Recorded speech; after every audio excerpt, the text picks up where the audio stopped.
Fair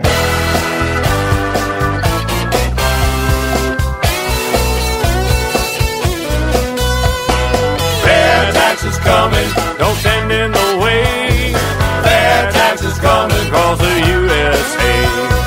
Fair tax is coming, clean up this mess. We got to get rid of the IRS. Hey, hey! Hey, hey! Hello and welcome again to FAIRtax Power Radio. I'm Bob Paxton. And I'm Ron Molero. And we are the FAIRtax Guys. And happy to be talking to you here on FAIRtax Power Radio again. Invite you to get in touch with us. The FAIRtax Guys at gmail.com is our email address. Yes, we do monitor it, and yes, we do answer it if you send us something. That's right. Of course, we check it every morning. Do encourage you to visit our Facebook page as well. Just go to Facebook if you've got a Facebook account, which just about everybody does these days now. Yeah. And look up the FAIRtax Guys. You can leave us a message or ask us a question or whatever you like. Again, we'll be glad to respond to you as well, and we would love to hear from you. Yes, keep in mind, we are the world-famous FAIRtax Guys. Oh, okay. So, when did that happen?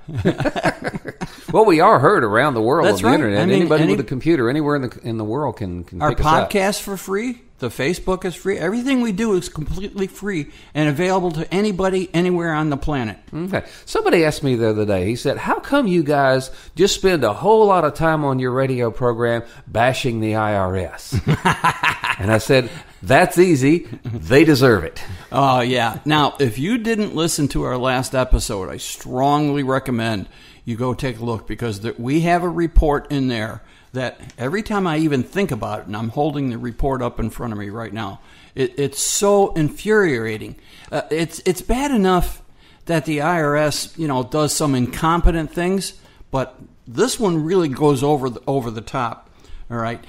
I think it was 1970 that Congress passed the Bank Secrecy Act, and it was a tool given to the IRS and the Department of Justice to try to track down criminal activity. And what it said is that if you deposit or transfer $10,000 or more, it has to be reported to the IRS. And it also said if you try to avoid that $10,000 by maybe doing $5,000 today and $5,000 tomorrow, that's called structuring, and that's also illegal. And so, again, this was a tool to keep up with criminal activity. But in a recent study by the Treasury Inspector General for the Tax Administration, TIGTA, the report says the rights of some individuals and businesses were compromised in these investigations. You and think? The long and the short of it is that, because I'm not going to review the whole thing, they found out that in the cases where the IRS conducted what they call civil asset forfeiture, and we've talked about this in previous episodes, 91% of their civil asset forfeitures were from people who were conducting completely legal activities, had absolutely nothing wrong with what they're doing. Now, that is when the IRS just suspects that you might be structuring or trying to avoid that thing somehow, and they will swoop in and grab your bank account. Yeah. They will just, take all your operating capital if you're a small business, and that is without you even being accused of anything, much less being convicted of anything. It's just the IRS thinks you're doing something wrong, so they're going to come in and grab all your money. Now, folks, why do we live with a system like that? Ask yourself. It may not have happened to you, but that doesn't mean that it can't, and it doesn't mean that it's wrong when it happens to other people, and it does a lot. We need to get rid of it. And there's one other element. The reason that it's not just incompetence that they happen to, pick on mostly legal taxpayers that are not doing anything wrong. They are purposely targeting innocent people and small business people, because it's too difficult to go after the criminals. That's what this report found out, is that it says that one of the reasons why legal source cases were pursued, according to a report, is that the Department of Justice had encouraged task forces to do quick hits. That way property can be more quickly seized, resolved through negotiation, compared to pursuing criminal activity such as drug trafficking and money laundering. Those real criminal cases are more time-consuming, so the IRS opted for the quick hits. So what happened to the Bill of Rights? When it comes to the IRS, what happened to the Bill of Rights? It's out the window. Forget it. Mm-hmm. And so your friend who asked, why are we always bashing the IRS? Well, does this give you an idea? My gosh. The problem is that people who are working and paying taxes today have known no other system other than the income tax. They think that the income tax is just a normal and natural thing to have. Yeah. And with it comes the Internal Revenue Service, which is just a normal and natural thing to have, and that they're too big to move, and that they're too big to do anything about, and they're too powerful to fight. You just live with it, and whatever they do, when they say frog, you say, how high should I jump, Yeah. And our mission here on FAIRtax Power Radio is to convince people, first and foremost, that the income tax and the Internal Revenue Service that is enforcing it is corrupt. It is corrupt to the core, and we the people, no matter what your party affiliation or political ideology might be, we the people should not stand for that. And phase 2 of that is that of all of the tax reform proposals out there, the fair tax, a national retail consumption tax paid anonymously at the cash register when you buy things, is the only tax reform proposal that gets rid of the IRS.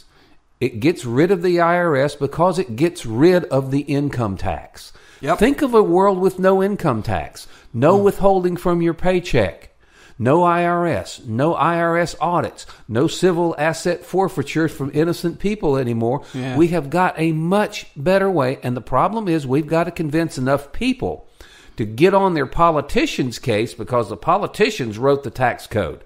It is exactly what they want us to have. It's written for their benefit, for their lobbyists and their donors' benefit, not for the benefit of the American taxpayer. And we're going to keep beating on the IRS because we have got to stir up enough sentiment against it that they want to get rid of it. And the only way to get rid of it is with the fair tax. Yep. And what Bob said a minute ago, imagine life without the income tax or the IRS.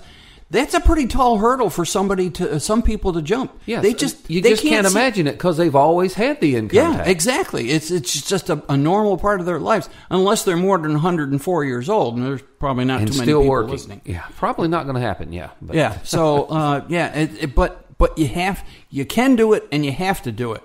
And you can, and one of the ways you can help us contact your congressman and your 2 senators.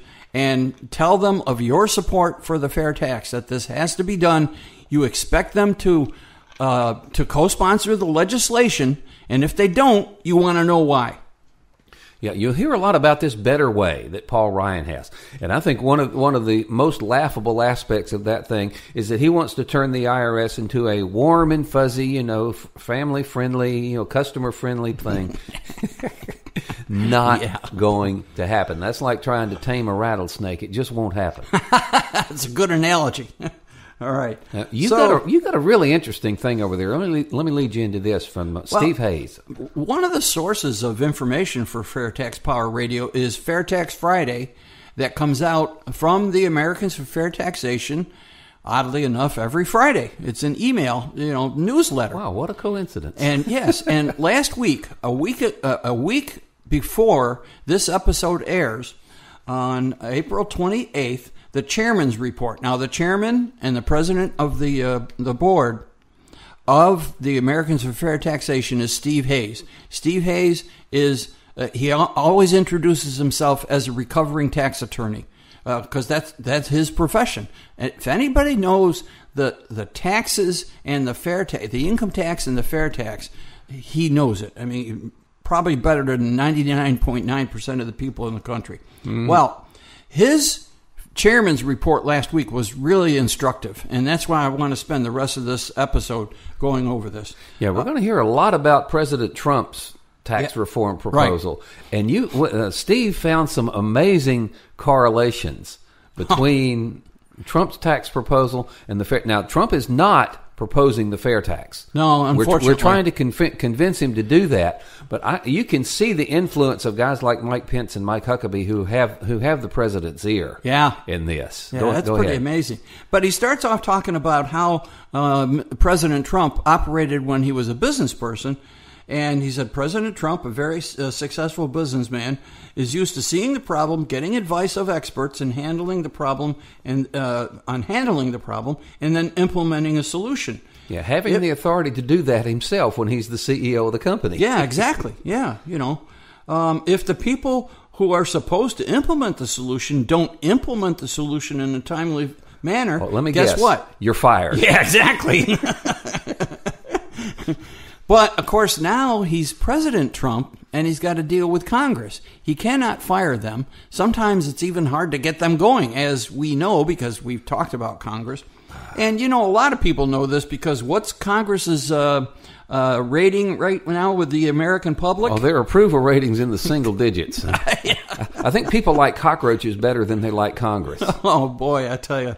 So, anyway, scanning down to his FAIRtax Friday chairman's report, the Trump tax plan came out just before he published this chairman's report last Friday. And I'm going to take some time going over the details because Bob and I are going to analyze this in terms of, why it's got some problems. Now, to begin with, and to be fair, Trump's plan will stimulate the economy because there's features in there that will help things going. Yeah. But it's also got some serious problems. Most serious of which is that it's only temporary. Well, yeah. If we keep the income tax, which we do, if we keep the IRS under this plan, which we do, we've seen this movie before, it will devolve back into the mess we've got today, probably even worse. Yeah, and actually, this is a good time for a legislative update. Now, you just looked at Congress.gov, right, a few minutes ago? Mm-hmm. And Congress.gov, a little review here, is a website in which you can go to, it's free, and you can look up any pending legislation and see what's happening to it, or you can type in something like, quote. Yeah, they've got a search box, so if you are looking for a particular subject, and all of the legislation that changes the current tax code makes reference to the current tax code, which is known as the Internal Revenue Code of 1986. So if you go into that search box, and you got to put quotes around this so it's looking for this string and not just individual words, type in, Internal Revenue Code, that's enough. Yeah. You will get back, all the hits that search brings back are all of the proposals to change the tax code that are in the current Congress.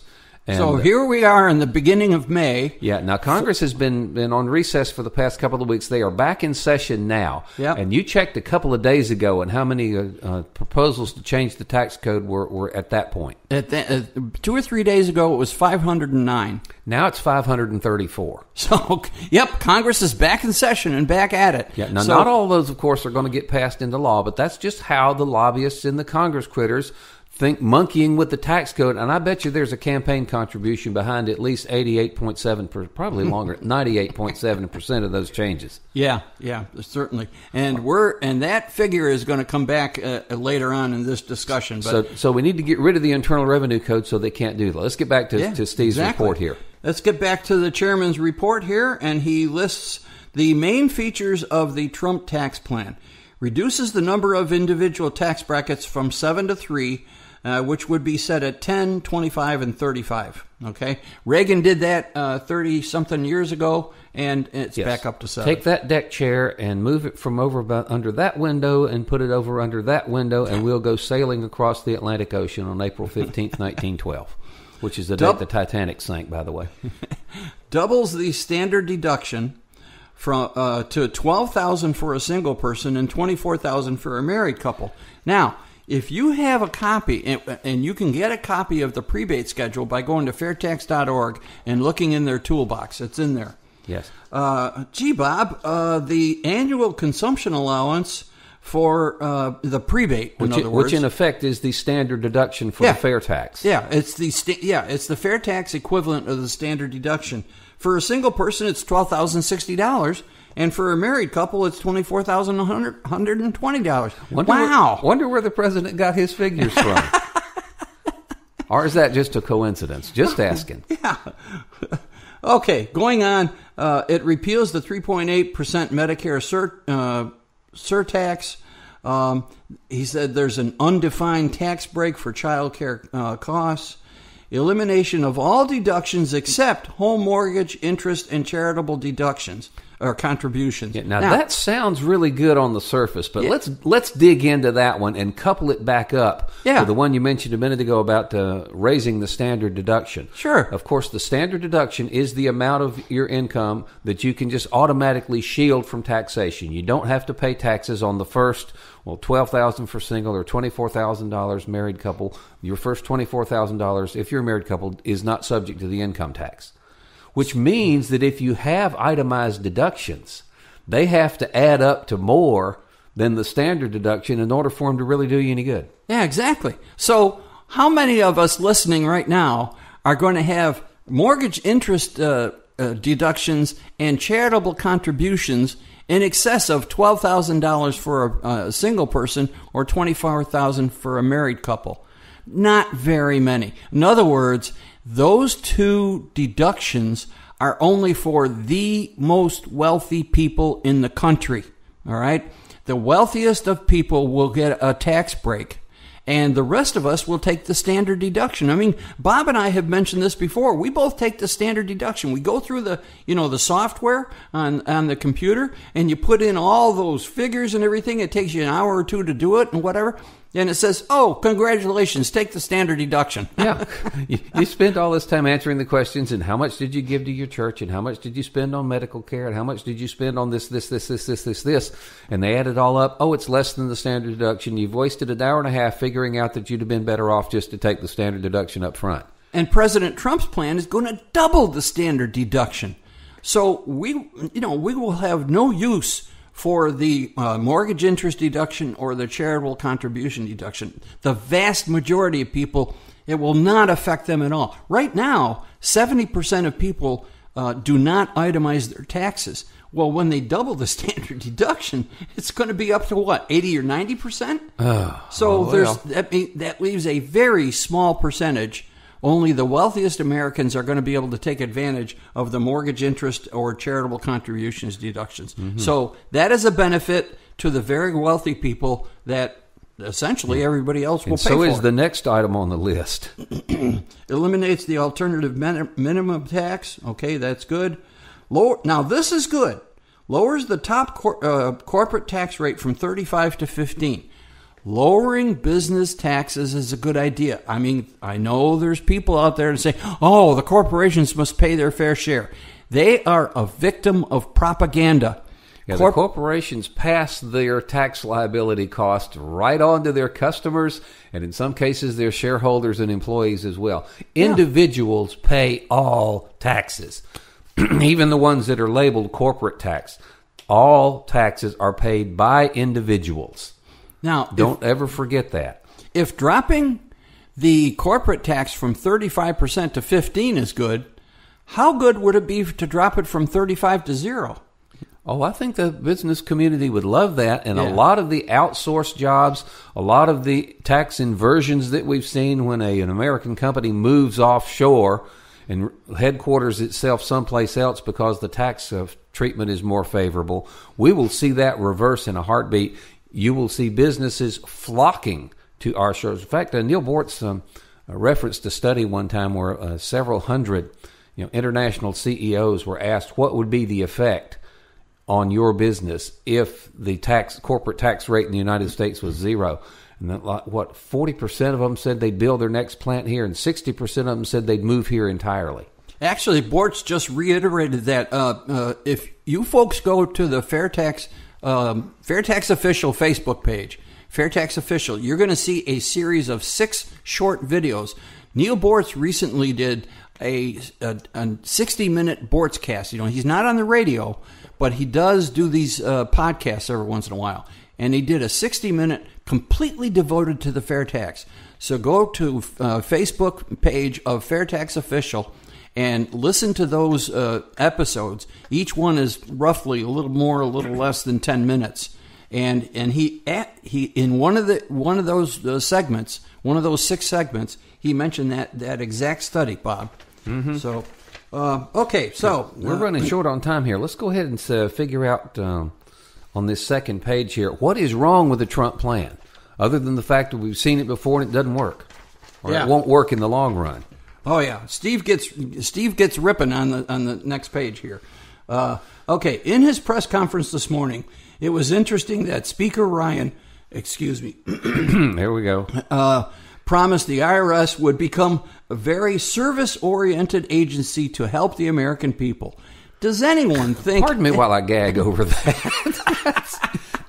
If anybody believes that, I've got some really nice oceanfront property in Kansas City you can have real cheap.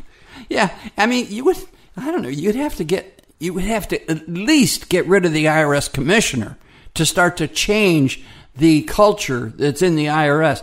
They're not even willing to do that. They had a chance to do that last year, and they punked out. So, don't give me that baloney.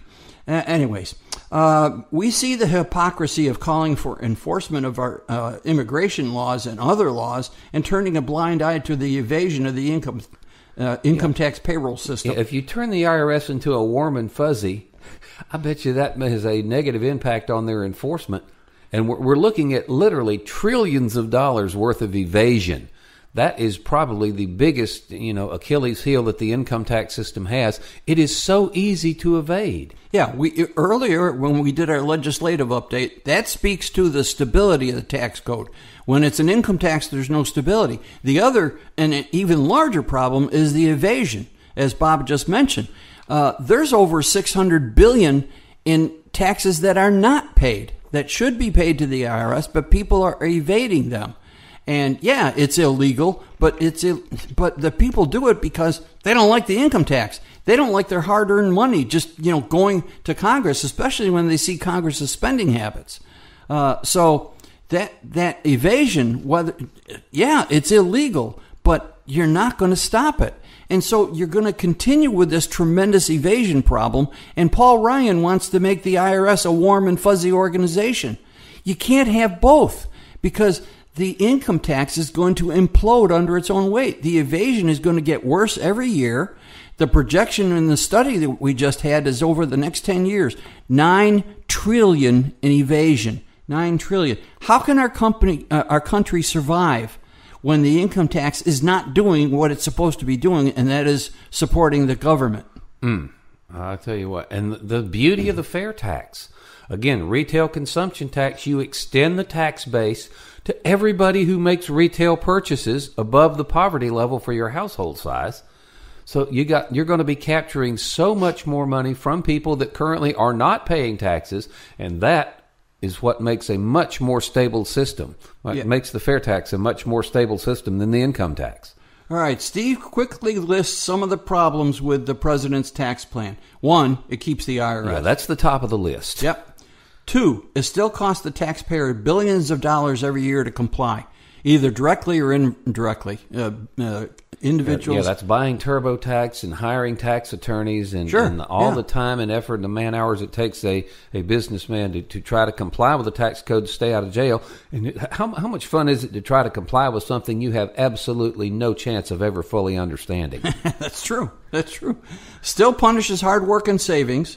Still punishes U.S. producers because their exports are not border adjustable. In other words, we've talked many times before about the embedded taxes that are in there. Those embedded taxes are still going to be in there when our companies try to export their products overseas. All right. It puts money in the pockets of the lobbyists. We talked about that. The income tax, because it's an income tax, is just going to attract more lobbyists. Dropping down the business corporate rate from 35 to 15, the lobbyists love that idea. They get to start all over again. Oh, yes. And I bet you if they're going to eliminate all deductions except for home mortgage and charitable contributions, lobbyists are probably going to try to work some more of those into there. Oh, well. Absolutely. They're already writing their lobbying bills. Anyways, reduces the growth of the U.S. economy by hurting all of us except the elite. And finally, will continue to have illegally and criminally evaded taxes to the tune of $9 trillion over the next 10 years. That's $9 trillion that we, the legal taxpayers, those of us that pay our taxes, we have to make up that shortfall. Yeah, $600 billion every year. You know what, Bob? Yeah. If you take the $600 billion, and I know it's over $600 billion, but it's between $600 and $700 billion in evasion every year, divided by the number of people in this country, which is 323 million, comes out to just under $2,000 per person. Yeah, per person. That's the biggest arrow in the quiver that we've got for convincing the Congress critters to get rid of the income tax. Because if there's one thing that Congress critters of both parties and all persuasions love, it's spending money. Yeah. And if we tell them, hey, this current income tax system that you've got now is costing you trillions, literally trillions of dollars, that might get their attention. Yeah. So this evasion problem, how are they going to take it? Well, if they stick with the income tax, they're going to have to unleash the IRS like nothing we've ever seen before. It's going to be the IRS Gestapo. I mean, it's going to have to be.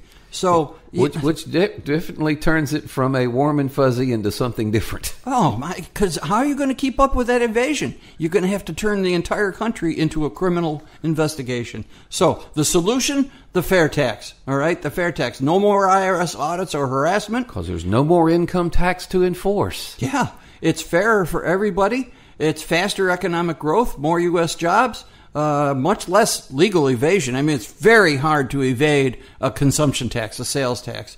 And increased personal freedom. Our Bill of Rights will be restored. So, you know, this is a good article. I strongly, if you're not getting FAIRtax Friday, go to bigsolution.org, and there's 4 buttons there: connect, support, contribute, and build. All right, the connect one, start with that one. That's where you connect and give the Americans For Fair Taxation your information, including your email address, and you'll get this FAIRtax Friday. It's a good update on what's going on in terms of tax reform. So I strongly recommend you do that. And if you want to learn more about the fair tax, go to fairtax.org. Fairtax.org. Mm-hmm. And also, we always have to mention PopVox. Yeah. Go tell your congressmen and senators on PopVox, because they do have every last one of them has staff that monitors that. Yep. Tell them that you want the fair tax. You are tired of the income tax. You're tired of the IRS. You'd like to bring home the full gross amount of your paycheck. You'd like to get a prebate every month to cover the taxes on your spending up to the poverty level. You would like to be in control of how much. I mean, we got a whole long list of things that the fair tax does for people. Yeah. But the bring home your full gross amount is probably the one that's going to get a lot of people's attention. Plus the prebate. A prebate, which is in the neighborhood of just over $600 for a family of 4, 2 adults, 2 kids. That's right. Will get about $600 a month that they're not getting now.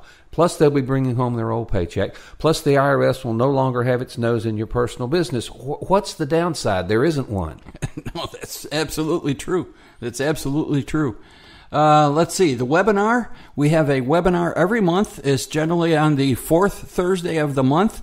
And you can go to fairtax.org/webinar and register. You have to register, give them your name and your email address. They'll send you a link. And then just before 8 o'clock on that Thursday night, they'll send you some reminders. Just before 8 o'clock, you click the link and boom, you'll be put into it. And it's interactive also. You can type in questions, and they do a good job. Larry and Larry and Mark in Orlando have been doing that. They're in their 9th year of doing that, Bob. Yeah. All right.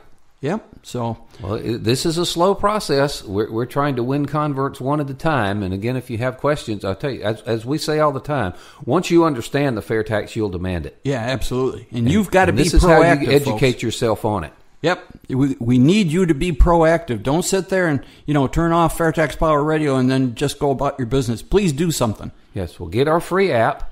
Come to our Facebook page. All kinds of things you can do. Tell your friends and family about FAIRtax Power Radio. And I tell you what, that's just about going to wrap up this episode. Thank you for being here today, Good Ronnie. Heavens. I can't believe it's gone by already. Oh, well, time flies when you're having fun. We've said that all along. So, again, we do invite you to get in touch with us, thefairtaxguys@gmail.com. Leave us a comment on our Facebook page. Until then, I'm Bob Paxton. And I'm Ron Malero. We are the FAIRtax Guys, reminding you once again that the fair tax is America's big solution, and once you understand it, you'll demand it. Fair tax is coming, don't stand in the way. Fair tax is coming across the USA.